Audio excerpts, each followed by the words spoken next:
If you follow longevity science for more than 5 minutes, you will hear a phrase that sounds incredibly persuasive. This improved biomarkers. A supplement raises NAD.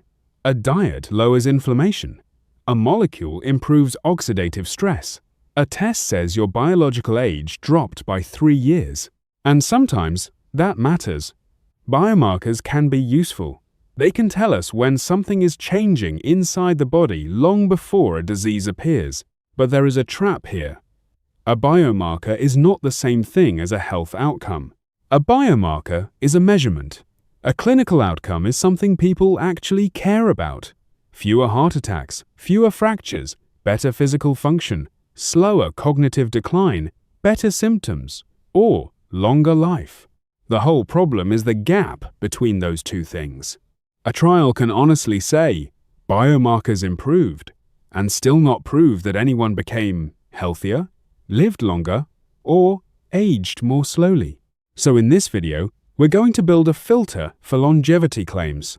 What is a biomarker? Which ones are meaningful? Which ones are still experimental? And what should you ask when a supplement study says the numbers improved? The simplest definition is this. A biomarker is a measurable biological signal. That could be blood pressure, LDL cholesterol, HbA1c, bone density, C-reactive protein, NAD levels, DNA methylation age, grip strength, VO2 max. But biomarkers live on a ladder of evidence. At the bottom, you have a measurement that is biologically interesting. Maybe it changes with age. Maybe it changes after an intervention. That makes it useful for research, but not automatically useful for decisions. One step up, you have a risk marker. This is something associated with future disease or death. For example, higher blood pressure is associated with higher stroke risk. Low grip strength is associated with frailty and mortality. Another step up, you have a surrogate endpoint. This is a biomarker used as a substitute for a real clinical outcome because evidence suggests it predicts benefit or harm. And at the top, you have the actual outcome: fewer strokes, fewer fractures, fewer diabetes complications, better function, less disability, longer survival. The key point is that a biomarker is not universally valid. It has to be validated for a specific outcome, in a specific population, with a specific kind of intervention. LDL cholesterol for cardiovascular risk is not in the same evidence category as an epigenetic clock score for a supplement trial. Both are biomarkers. They are not equally proven. Some biomarkers are much more grounded than others. LDL cholesterol, and especially ApoB, are good examples. These are tied to atherosclerotic cardiovascular disease. Decades of genetics, epidemiology, and randomized trials show that lowering atherogenic particles reduces cardiovascular events when done through appropriate therapies. That does not mean every tiny supplement-driven LDL change is meaningful, but LDL and ApoB sit close to real outcomes compared with most longevity biomarkers. Blood pressure is another strong example. High systolic blood pressure is not just a random number. It is causally linked to stroke, heart failure, kidney disease, and mortality. Lowering blood pressure in the right populations reduces cardiovascular events. HbA1c is useful in diabetes because it reflects average blood glucose over roughly 2 to 3 months. It helps diagnose and monitor diabetes, and it is strongly linked to microvascular complications. But even here, context matters. Lower is not always better if it comes with severe hypoglycemia or a risky drug strategy. Bone mineral density is useful because it predicts fracture risk and helps diagnose osteoporosis. But even bone density is not the whole story. Fractures also depend on falls, age, medications, bone quality, prior fractures, and muscle function. So the lesson is not validated biomarkers are perfect. They are not. The lesson is that some measurements have a long chain of evidence connecting them to outcomes. Others are mostly mechanistic clues. There is another category that deserves more attention in longevity: functional biomarkers. Two good examples are VO2 max and grip strength. VO2 max measures how much oxygen your body can use during intense exercise. It is not just a lab number floating in isolation. It reflects your heart, lungs, blood vessels, mitochondria, muscles, and training status, all working together. Higher cardiorespiratory fitness is strongly associated with lower all-cause and cardiovascular mortality. Grip strength is much simpler, but it is surprisingly informative. It is associated with frailty, disability, morbidity, and mortality. It is not magic. It is just a practical signal of muscle function and resilience. These markers are still not perfect surrogates.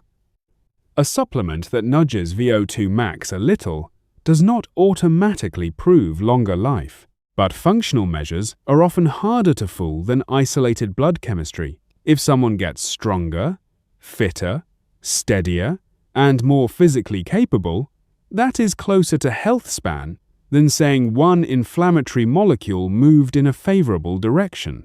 For longevity, function matters, not just whether a number changes, but whether the organism works better. Now let's talk about the biomarkers that make longevity science exciting and confusing. NAD is a good example. NAD is involved in metabolism, DNA repair signaling, mitochondrial biology, and sirtuins. It is absolutely important. And human studies show that compounds like NR or NMN can raise blood NAD-related metabolites. But raises NAD is not the same as slows aging.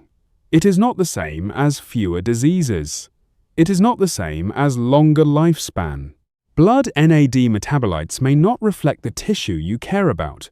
The effect may be larger in one population than another, and the clinical significance is still being worked out.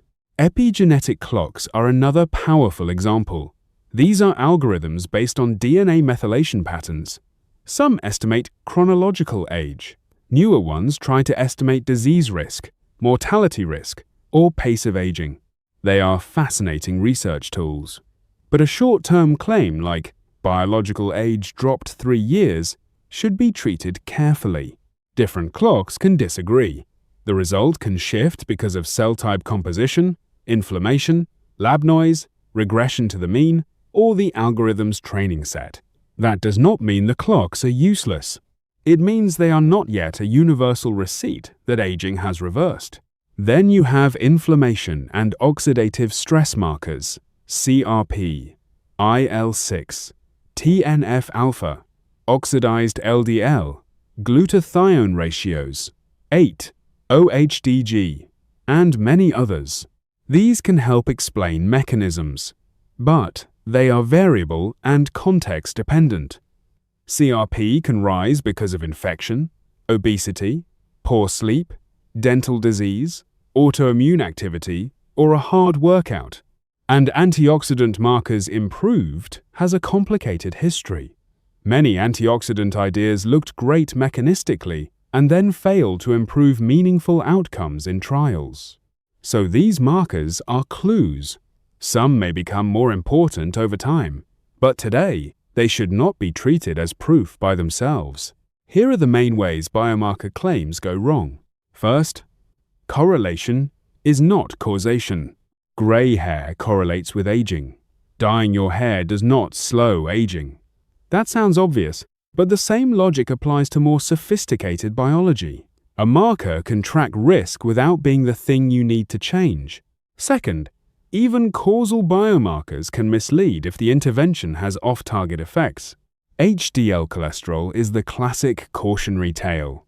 Higher HDL was associated with lower cardiovascular risk, so raising HDL sounded like a good target.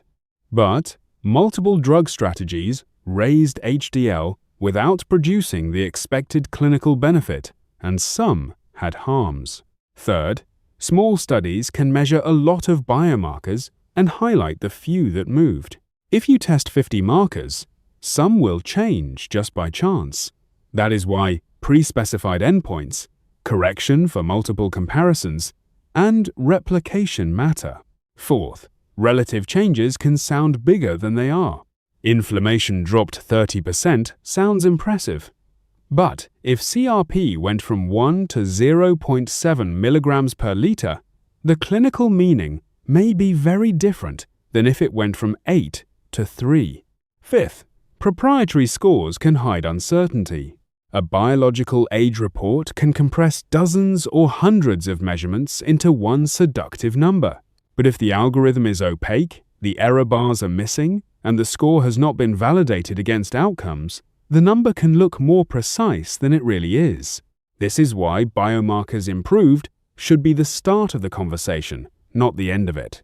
So the next time you see a longevity claim built around biomarkers, use this checklist. First, which biomarker changed? Second, what kind of marker is it? Is it a validated surrogate endpoint, a risk marker, a mechanistic clue, or a proprietary score? Third, validated for what outcome, in whom, and under what kind of intervention? Fourth, how big was the absolute change? Not just the percentage, the actual before and after values. Fifth, was the study randomized, blinded, placebo-controlled, and large enough to trust? Sixth, how long was the follow-up? A 4-week supplement trial cannot establish a 10-year aging claim. Seventh, did they measure anything functional or clinical? VO2 max, strength, cognition, symptoms, falls, fractures, disease events, quality of life. Eighth, did anything get worse? Liver enzymes, blood pressure, glucose, sleep, adverse events, drug interactions. And ninth, has anyone independently replicated it? This does not mean biomarkers are bad. The opposite is true. Biomarkers are essential. They are how we see inside the system. But they are instruments on the dashboard. They are not the destination. A good longevity biomarker should be reliable, interpretable, responsive to intervention, and linked to outcomes people actually care about. Until then, it is a clue, not a verdict.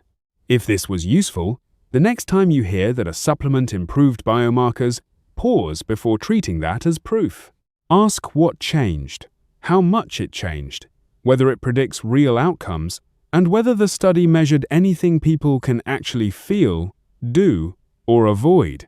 That single habit will make almost every longevity claim easier to evaluate.